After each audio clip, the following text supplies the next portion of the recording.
네, 반갑습니다. 이제 우리 2교시 시작하도록 하겠습니다.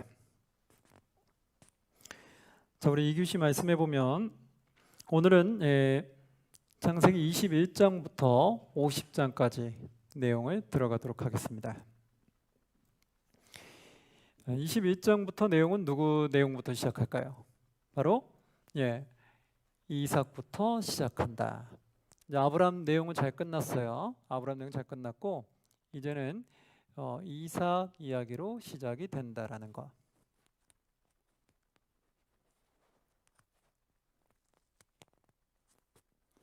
자, 그러면 한번 보도록 할게요. 자, 21장 우리 이삭 우리 성경책 한번 보도록 하겠습니다. 창세기 21장 한번 보도록 할게요. 자, 21장에 한번 보면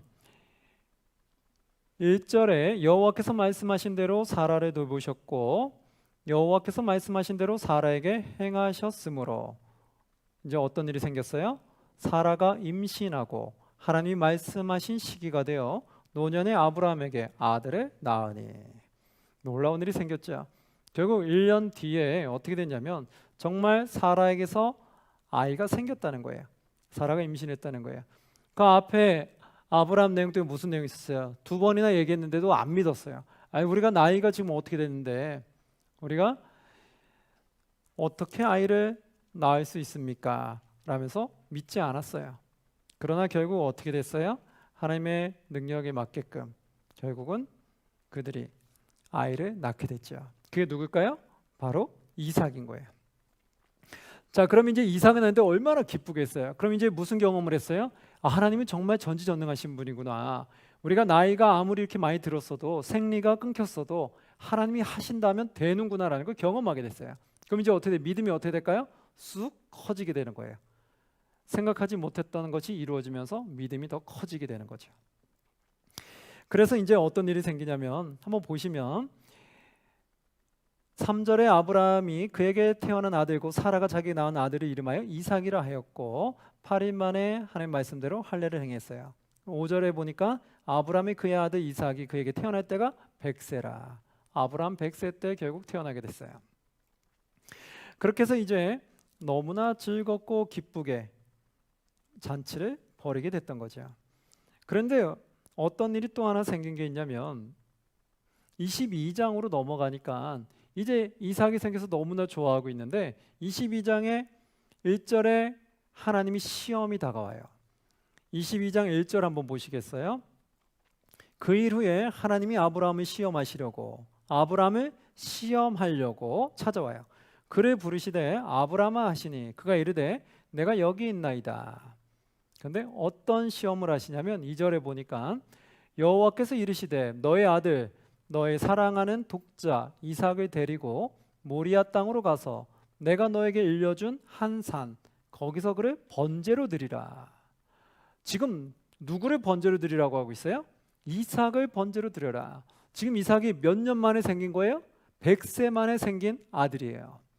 전혀 자녀가 없을 거라 생각했던 절망 가운데 얻은 외아들이라고요.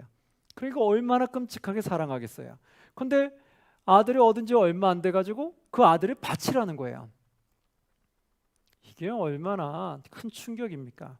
아브라함 입장에 어떻게 했어요? 아니 곧 데려가실 거면 그럼 뭐하러 주셨어요? 이런 생각이 들겠죠. 아니 힘들게 주시고선 그리고 왜 힘주고 주고 바로 또 데려간다는 거야. 분명 우리는 불평할 수 있을 거예요. 우리가 하나님께 많은 큰 것을 얻었어요? 좋아했어요? 근데 그 기쁨이 얼마 가지 않아서 하나님이 그걸 걷어가시겠다는 거예요. 그럼 우리는 어떤 생각이 들어요? 하나님 뭐 너에게 주신 지 몇 년 되셨다고 지금 내가 이 누리는 기쁨이 며칠 됐다고 이것도 걷어가시려고 하실까? 그래야 많이 힘들어할 거예요. 이게 아브라함도 당연히 힘들겠죠. 정말 100세 만에 얻은 아들, 그런데 그 아들을 번제로 드리라고 하니 어떤 마음이 들겠어요? 자, 그런데 한번 3절에 한번 보도록 할까요?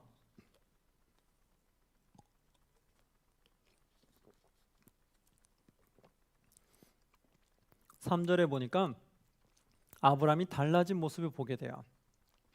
3절에 한번 보시면 아브라함이 아침에 일찍 일어나 나귀의 안장을 지우고 두 종과 그의 아들 이삭을 데리고 번제스 나무를 쪼개어 가지고 떠나 하나님이 자기에게 일려주신 곳으로 가더니.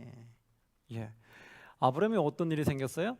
하나님 어찌 그럴 수 있습니까? 라고 불평하며 원망한 게 아니었어요. 어떻게 했어요? 바로 그냥 순종하게 돼요.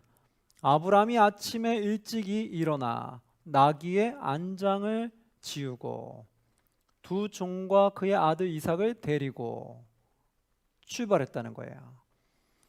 어떻게 될까요? 너무나 많이 바뀌었죠.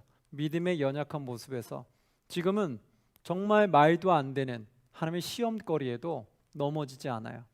그리고 그냥 바로 즉각 행하게 돼요. 그게 바로 정말 믿음이라는 거예요. 하나님이 나에게 하라는 거에 절대 복종, 절대 순종, 그리고 지금까지 모든 하신 것을 통해 하나님의 역사를 보면서 이것 또한 하나님의 또 다른 계획 중에 하나가 있다고 믿는 거예요. 그 믿음이 있으니까 가는 거예요. 선한 계획 중에 하나일 거다. 이것도 하나님의 명령이면 나는 하나님의 피조물로 따라야 된다. 우리가 무슨 생각을 많이 하냐면 나는 피조물인데 우리가 자꾸 주인이라 생각할 때가 있어요. 내가 주인이라 생각하니까 하나님이 이렇게 하라 해도 하기 싫은 거예요. 에이, 하나님 어떻게 그거 하라고 합니까? 제가 하기 싫거든요. 내가 하기 싫으면 안 하려고 하는 거예요. 이게 뭐예요? 내가 주인이 돼버린 거예요. 이거 우린 잘 생각해야 돼요.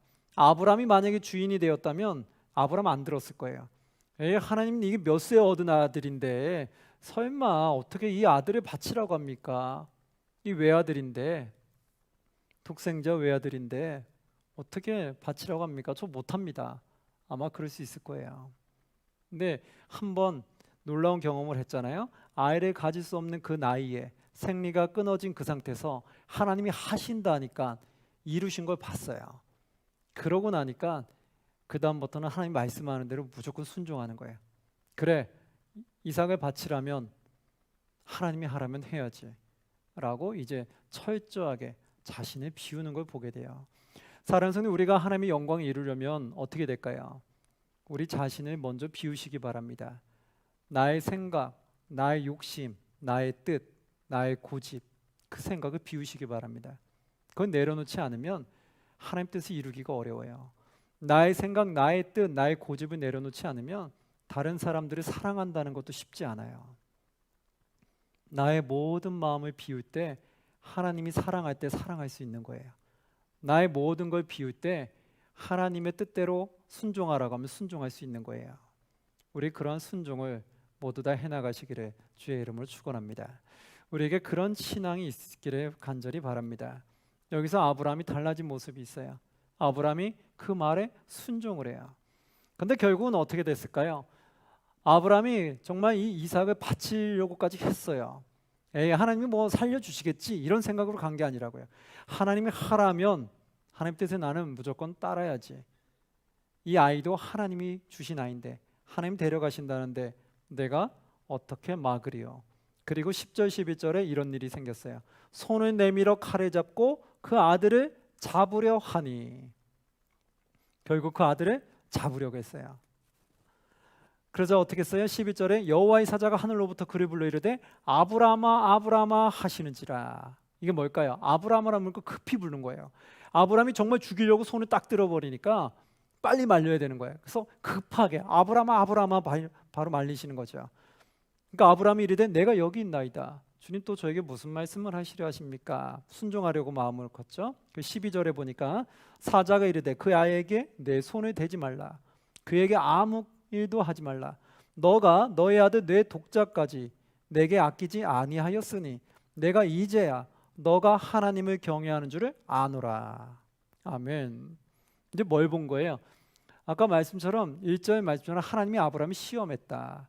여기서 시험했다는 뜻은 뭐냐면 우리가 그 믿음 안에 있는지를 보시겠다는 거예요. 즉 아브라함을 멸망으로 빠져들게 하기 위해서 해를 주기 위한 테스트가 아니라 우리가 신앙 안에 얼마큼 있는지, 하나님이 더 많은 축복을 주기 위해서 이 아이가 그만큼의 신앙이 있는지, 믿음이 있는지를 보기를 원하신 거라는 거예요. 즉 뭐냐면 나를 무너뜨리려고 하는 것이 아니라 나에게 더 많은 것을 주시려고 나의 믿음을 보신 거라는 거예요. 그래서 하나님이 우리에게 어려운 일을 줄 때 너무 불평하거나 원망하지 마세요. 어려움을 줄 때는 하나님이 정말 우리를 선택하셨다라면, 내가 선택받았다라면, 그걸 믿는다면 하나님 나에게 어려움 줄 때는 나를 절망으로 빠지게 하려는 게 아니라는 거예요. 나를 멸망케 하려고 하는 게 아니라는 거예요. 그럼 무엇을 하기 위한 거예요? 나에게 더 많은 축복을 주기 위해서, 더 많은 복을 주시기 위해서 내가 그 정도의 믿음이 있는지를 보시려고 한다라는 거예요. 그래서 그 어려움을 잠깐 주는 거였다는 거예요. 근데 우린 여기서 다 넘어지면 안 되겠죠. 많은 사람들이 넘어진다는 거예요. 어려운 일이 갑자기 확 닥치면 왜 하나님 나에게 이런 어려움을 주시지? 내가 신앙생활 열심히 했는데, 내가 교회도 열심히 나가고 예배도 안 빼가지고 잘했고 헌금도 잘했는데 왜 나한테 어려운 일이 닥치지? 나 이제 아무것도 안 할 거야. 나 이제 교회 안 나갈 거야. 이러면서 확 불평하며 포기하려고 할 때가 있다는 거예요. 그래서 시험 들었다는 말을 우리가 많이 쓰잖아요. 근데 이게 얼마나 부끄러운지 알겠죠. 우리가 하나님께 예배 잘 드릴 때 하나님은 아이고 이제 예배도 잘 드리고 헌금 생활도 잘하고 이제 보이기에 좋게 신앙생활하는 것 같으니까 하나님이 그러면 더 많은 걸 주고 싶은 거예요. 더 많은 걸 주고 싶어서 그럼 이 아이가 그만큼의 믿음이 있는지를 이제 보고 싶으신 거예요. 그래서 신앙생활 열심히 잘하니까 믿음 있는 줄 알고 한번 시험 삼아 딱 어려움을 줘본 거예요. 그 어려울 때 불평하거나 원망하지 아니하고 하나님을 정말 찬양하며 그 말씀에 순종할 수 있는지, 하나님 붙잡고 승리할 수 있는지를 보려고 했던 거예요. 그런데 우리는 어떻게 해요? 우르르 무너진다는 거예요. 어려움을 확 주니까 그렇게 열심히 신앙생활 하는 것처럼 보였던 사람들이 대다수가 불평하면서 원망하더라는 거예요. 이게 우리의 현 주소가 되지는 않겠습니까? 이걸 보면 우리 느낄 수 있는 게 우리가 아브라함처럼 하나님은 우리를 멸망시키려고 어려움 주는 게 아니었구나. 그러면 이제 어떻게 해요? 우리한테 어려움이 오면 어떻게 되겠어요? 불평하거나 원망하면서 교회를 떠나는 것이 아니라 더 하나님 붙잡고 하나님 말씀에 더 순종해야 되는 거예요. 그러면 하나님 그 믿음을 보고 정말 보니까 신앙이 탄탄하게 서 있네, 믿음이 잘 서 있네. 그럼 이 아이한테 많은 축복을 줘야 되겠다. 많은 축복을 줘도 교만하지 아니할 거고 많은 걸 주면 줄수록 하나님의 영광 위해서 귀하게 사용하겠구나. 그걸 하나님이 이제 신뢰를 하는 거예요. 그러면 그때 많은 걸 부어주시겠죠. 여러분, 우리 이렇게 하나님의 시험이 올 때마다 모두 다 믿음으로 잘 이겨내셔서 하나님의 놀라운 축복을 받으셨으면 좋겠습니다. 결국 아브라함은 이걸 통해서 시험에 합격하게 되죠. 그리고 나서 그 주변에 숫양을 놓게 됩니다. 그리고 숫양을 들여서 하나님께 제물로 바치죠. 그래서 그걸 여호와 이레라고 하죠. 14절에 보면 그렇게 나오죠. 아브라함이 그 땅 이름을 여호와 이레라 하였으므로 오늘날까지 사람들이 이르기를 여호와의 산에서 준비되리라 하더라. 여호와의 산에서 미리 다 준비하셨다는 거예요. 그러니까 하나님은 이 아브라함을 무너뜨리려고 했던 게 아니라는 거예요. 아브라함을 끔찍히 사랑하셔서 더 많이 주고 싶은데 그만큼 믿음 있는지를 보고 싶었던 거죠. 그래서 그 믿음에 합격하니까 많은 걸 부어줘요. 그 17절에 이렇게 말하죠. 내가 너에게 큰 복을 주고 너의 씨가 크게 번성하여 하늘의 별과 같겠고 바닷가의 모래와 같게 하리니 너의 씨가 그 대적의 성문을 차지하리라. 또 내 씨로 말미암아 천하 만민이 복을 받으리니 이는 너가 나의 말을 준행하였음이니라 하셨다 하니라. 아멘. 어떻게 해요? 천하 만민에게 복을 받게 할 건데 그랬던 이유는 뭐냐? 너가 나의 말을 준행하였기 때문이다. 하나님 말씀을 그대로 지켜 행하려고 했다는 거예요. 내 생각에는 도저히 말이 안 되는 것 같은데 어떻게 하나님에게 나에게 이런 끔찍한 나에게 지침을 주셨을까? 명령을 하셨을까? 이해가 안 되지만 그 말씀에 순종하니까 준행하니까 하나님이 천하 만민에게 복을 받게 하시겠다는 거예요. 그들에게 복을 줄 수 있게끔 하시겠다는 거예요. 이렇게 놀라운 일이 일어나게 됐어요. 그리고 나서 23장으로 가니까요. 23장의 1절에 사라가 127세를 살았으니 이것이 곧 사라가 누린 헷수라. 사라가 가나안 땅 헤브롯 곧 기럇 아르바에서 죽음에 아브라함이 들어가서 사라를 위해 슬퍼하며 애통하다가 결국 사라가 먼저 세상을 떠나게 되죠. 몇 세에? 127세에 세상을 먼저 떠나게 됩니다. 그리고 나서 이제 24장으로 가니까 이삭이 이제 어머니가 없는 상태에서 이삭이 결혼을 하게 돼요. 이삭이 누구랑 만나서 결혼하게 될까요? 리브가라는 여인을 만나서 결혼하게 되죠. 그때의 나이가 몇 세였을까요? 이삭이 결혼한 나이가 40세에 결혼을 하게 됩니다. 결혼하게 된 그 계기는 한번 성경을 쭉 읽어보시면 알 수 있을 거예요. 24장 67절에 보면 그래서 이렇게 나와요. 이삭이 리브가를 인도하여 그의 어머니 사라의 장막으로 들이고 그를 맞이하여 아내로 삼고 사랑하였으니 이삭이 그의 어머니를 장례한 후에 위로를 얻었더라. 그렇죠. 어머니를 장례한 이후에 마음이 많이 슬펐는데 이 리브가라는 아내를 만나면서 이제 위로를 얻게 되는 거예요. 그리고 나서 지금 아브라함은 어떻게 했어요? 아내를 잃었죠. 아들 이삭도 장가 보냈죠. 이제 홀로 남게 되는 거예요. 쓸쓸하고 외롭겠죠. 그래서 25장으로 가니까 아브라함이 후처를 얻게 돼요. 1, 2절에 한번 보시면 아브라함이 후처를 맞이하였으니 그의 이름은 구드라라. 그가 시몬과 욕산과 무단과 미디안과 이스마과 수아를 낳았다. 후처를 맞이했는데 그가 누구다? 그드라라. 그래서 아브라함은 이삭을 장가 보낸 이후에 후처를 만나서 결혼해서 살게 돼요. 그때 낳은 자녀들 중에 우리가 많이 아는 이름이 딱 눈에 띄는 게 있어요. 누굴까요? 미디안. 나중에 보면 이 미디안 족속이 나올 거예요. 그럼 미디안 족속은 누구로부터 나온 거예요?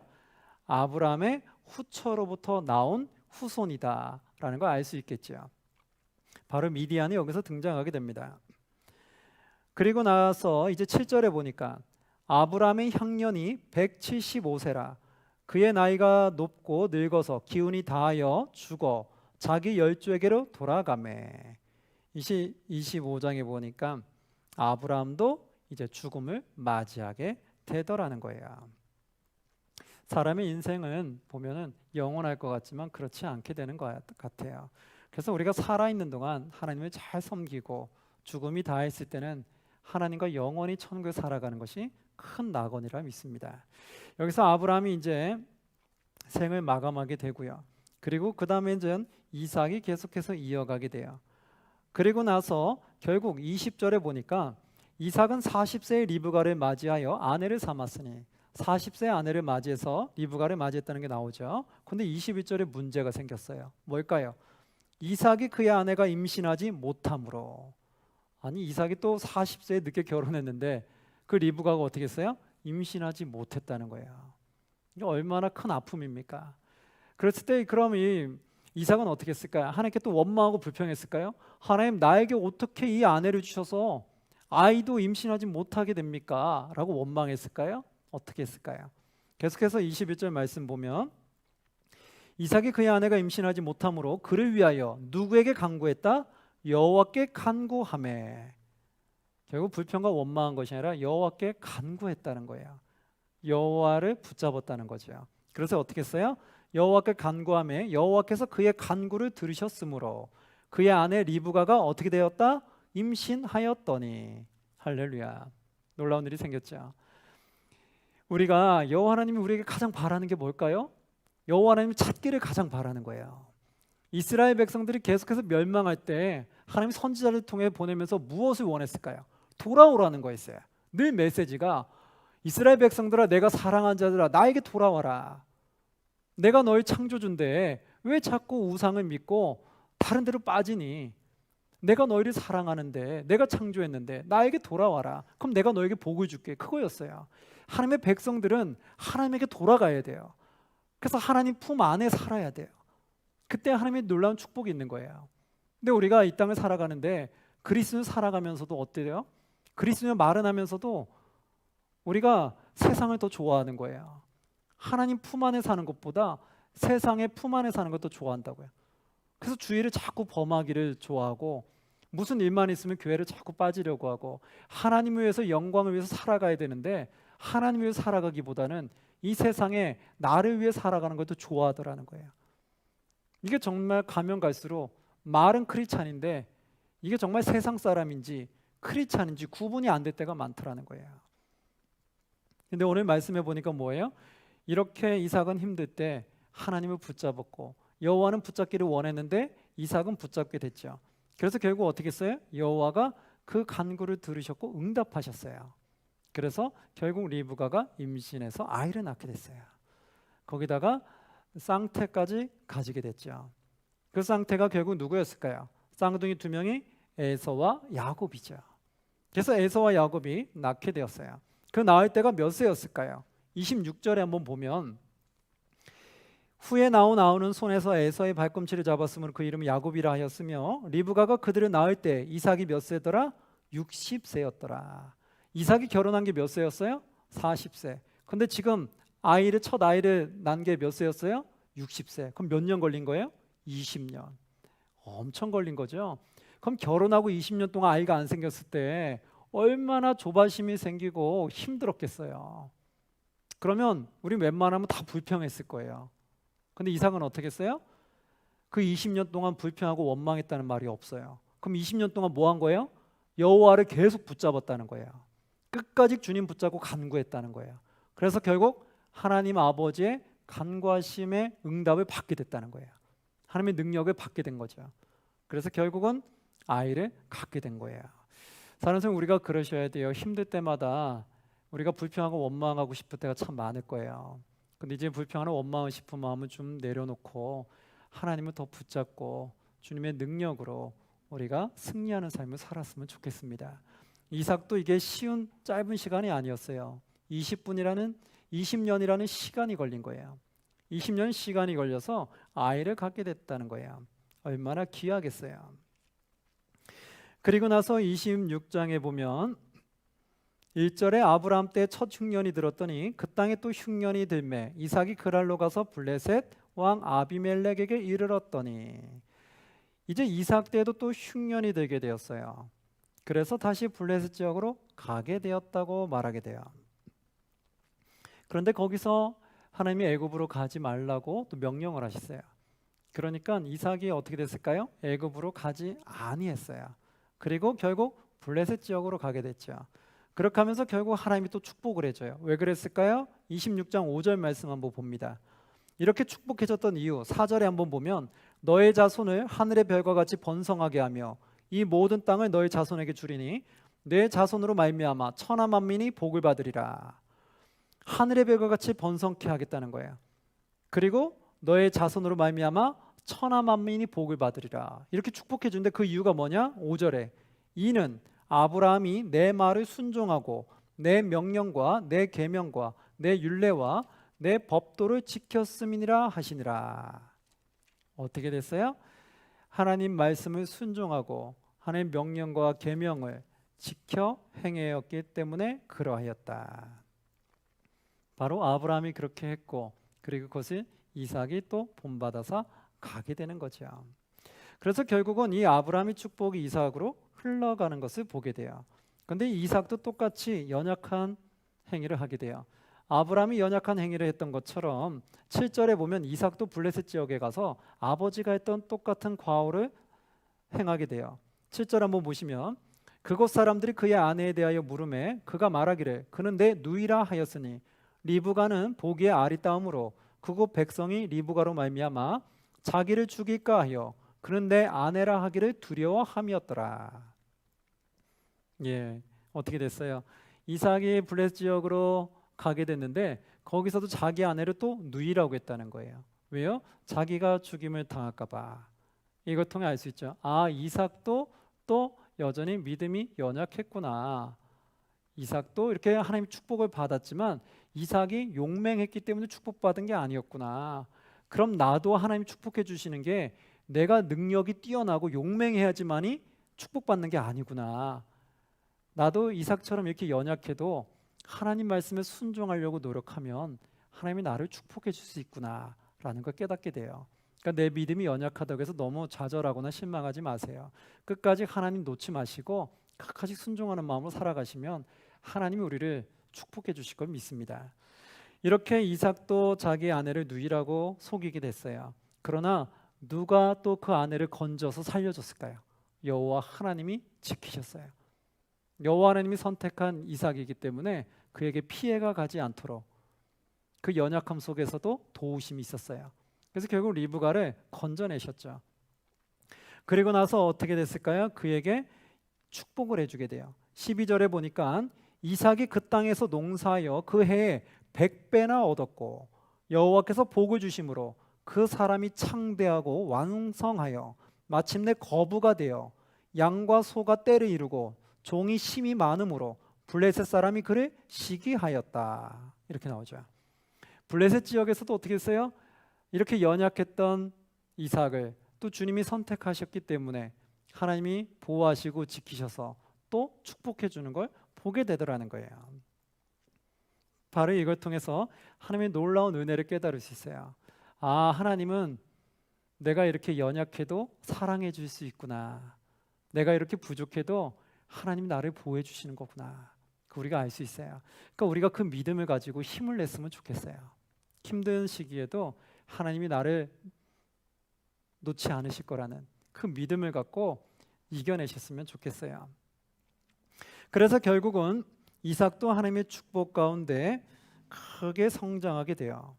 오늘은 시간이 늦은 관계로 여기 이삭에서 오늘은 마치겠습니다. 마치고 다음 시간에 야곱부터 또 나아가도록 하겠습니다.